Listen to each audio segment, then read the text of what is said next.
94 வழக்கு வருகிறது. நீதிமன்றத்தில் திருப்பரங்குன்றம் கோவிலின் 4 ஸ்தானிய பட்டரும் நீதிமன்றத்தில் எழுத்துப்பூர்வமாக தாக்கல் செய்கிறார்கள். காலகாலமாக கார்த்திகை தீபம் என்பது உச்சிப்பிள்ளையார் கோவில் இருக்கிற இந்த இடத்தில் தான் தீபம் ஏற்றுகிற வழக்கம் என்று 4 ஸ்தானிகர்களும் வாக்குமூலம் கொடுத்திருக்கிறார்கள். தீர்ப்பிலே இருக்கிறது. நண்பர்களே, 94 யார் ஆட்சி நடத்தியது? தமிழ்நாட்டின் முதலமைச்சர் யார்? மரியாதைக்குரிய அம்மையார் ஜெயலலிதா அவர்கள். மரியாதைக்குரிய அம்மையார் ஜெயலலிதா முதலமைச்சராக இருந்த பொழுது அவர் கட்டுப்பாட்டில் இருந்த இந்து அறநிலையத்துறையில் கோவில் நிர்வாகம் உச்சிப்பிள்ளையார் கோவிலில் இருக்கிற தீபத்தூணில் தான் தீபம் ஏற்றுவோம் என்று நீதிமன்றத்தில் வாக்குமூலம் கொடுத்ததால் அதுவே இடமென நீதிமன்றம் தீர்ப்பு கொடுத்தது. மரியாதைக்குரிய எடப்பாடி அவர்களே, எம்ஜிஆரைத்தான் நீங்கள் மறந்தீர்கள், ஜெயலலிதா அவர்களையும் மறந்து விட்டீர்களே, இது உங்களுக்கே நியாயமா?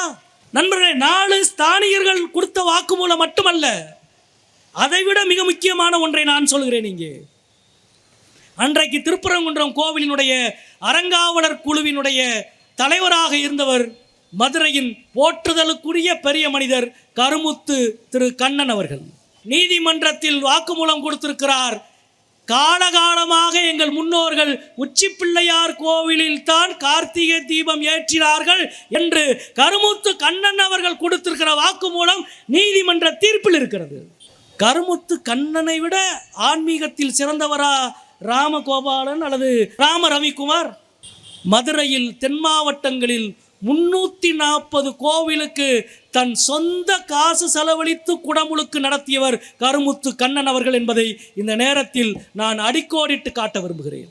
மீனாட்சி அம்மன் கோவிலின் பொற்றாமரை குளத்தில் தண்ணீர் நிற்பதற்கு என்ன செய்ய வேண்டும் என்று முழுமையான ஆய்வு நடத்தி 3 அடி 4 அடி அங்கே இருந்த மண்ணையெல்லாம் அகற்றி தண்ணீர் எளிதில் இறங்கி வற்றிவிடாத களிமண் துவரிமான் கண்மாயிலிருந்து கொண்டு வந்து ஐஐடி மற்றும் திருப்பரங்குன்றம் பொறியியல் கல்லூரியினுடைய பொறியியல் பேராசிரியர்கள் உதவியோடு பொற்றாமரை குளத்திற்கு அடித்தளம் அமைத்து பொற்றாமரை குளத்தில் நீர் வற்றாமல் இருக்க வகை செய்தவர் கருமுத்து கண்ணன் அவர்கள்.